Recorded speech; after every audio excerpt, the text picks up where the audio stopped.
I wanted to ask you a few questions about sort of why you are involved with Campaign for America's Future, other than it being a job, of course. Well, it only happens to be a job because there's other jobs that are out there. There's other ways that I could be in the world. And it was some years ago that I said, you know, I need to do something to make the world a little bit of a better place. And what is it that I can do? And so I've been doing various kinds of activism and various kinds of community organizing, and all different kinds of things for many years. And as it happens now, I'm at the Campaign for America's Future. I've been here for coming up on 5 years by now, so I've been doing it for a while. But I wouldn't say I'm doing it because I need the paycheck. I'm saying I'm doing it because I'm committed to the mission. And yay, I even get a little bit of a paycheck.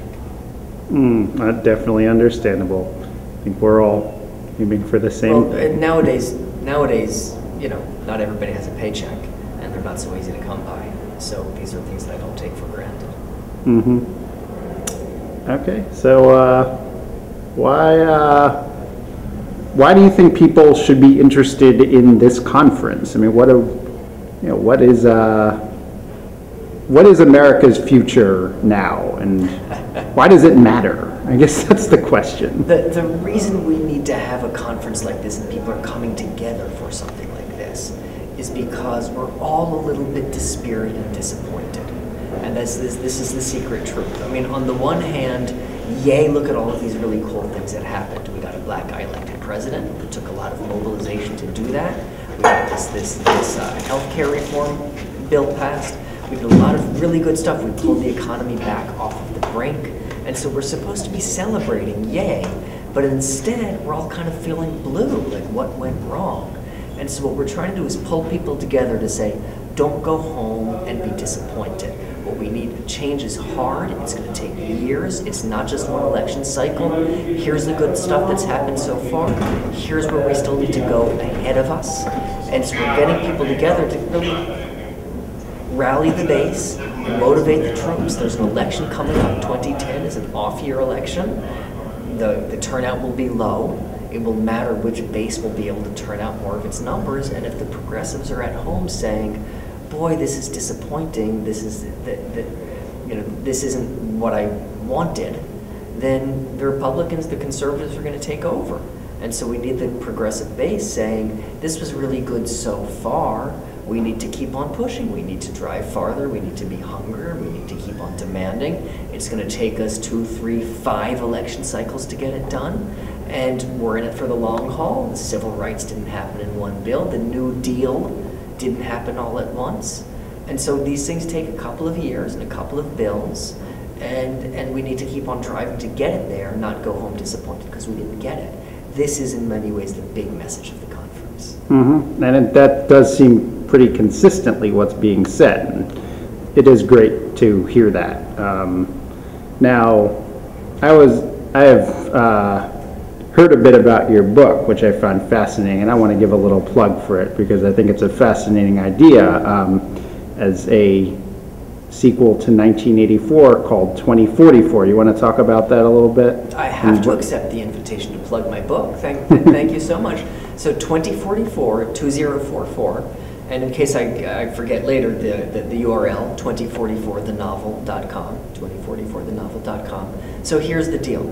George Orwell, 1984, we've all read it, we all heard of it, and we haven't read it lately. Big Brother is watching you, Leviathan government out of control. And I said to myself one day, wait, it didn't turn out that way. It's not the government that's out of control. It's the private sector who runs the place. It's the private corporations who have all the money, who call all the shots, including in Washington, D.C. Someone should write a sequel to 1984 and, you know, move it roughly like Orwell did. It's 30-some years in the future, not 2084, which says Mars colonies and spaceships, but it's 2044, and it's about the corporate sector who's out of control, the private sector who controls the place. It's not Big Brother. It's Big Brother Incorporated. And what's going on in 2044, water is scarce. Water is scarce right now, and 30 years from now it'll be even scarcer, not just in Southwest US and North Africa, where we're already suffering water shortages, but water will be scarce, and somebody will invent a cheap, easy way to take the salt out of seawater. But the big businesses who control the fresh drinking water supply don't like that.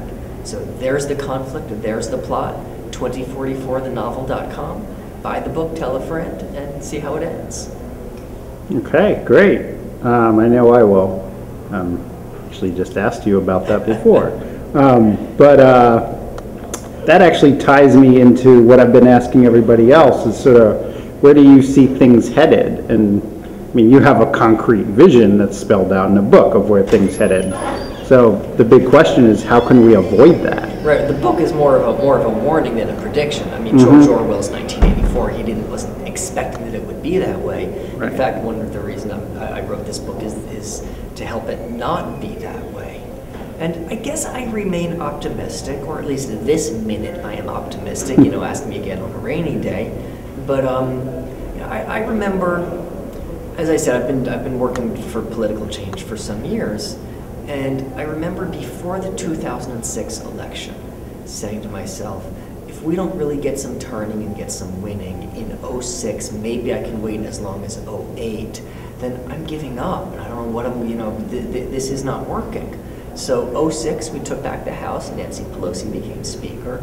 08, we got this black guy elected president who's, not half bad, if I may say. I mean, in many ways, he's a visionary and he's a progressive and he understands what's going on and what needs to be done, but he doesn't really come from the movement. He's not a movement progressive the way Ronald Reagan was a movement conservative. And so we need to drag him forward, and we need to keep the pressure on. So anyhow, but I'm feeling optimistic. 06 was good, 08 was good, 2010, well, 2 steps forward, 1 step back.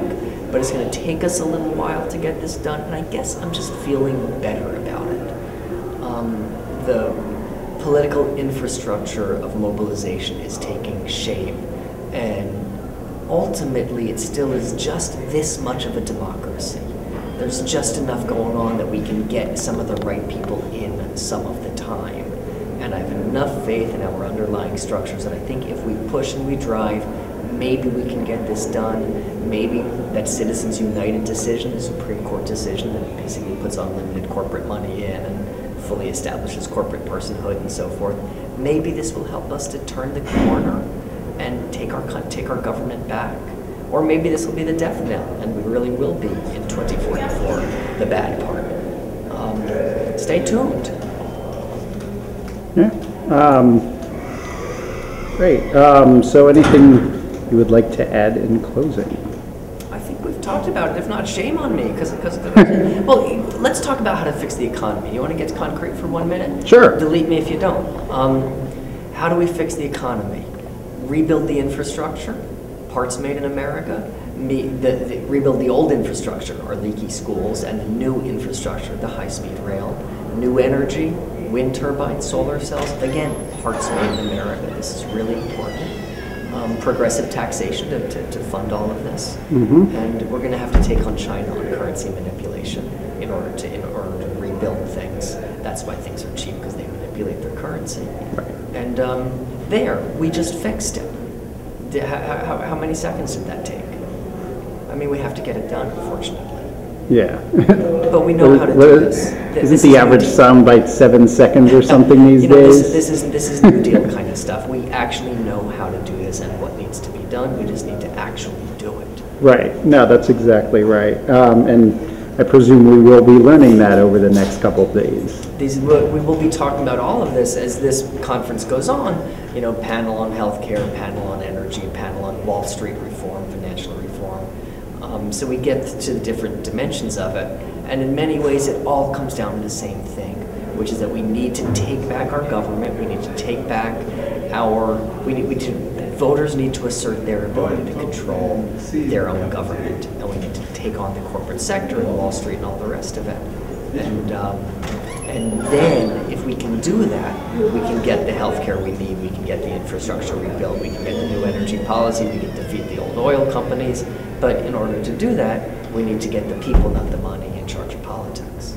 So here we are right back in 2006. Take Back America really is the theme after all, huh?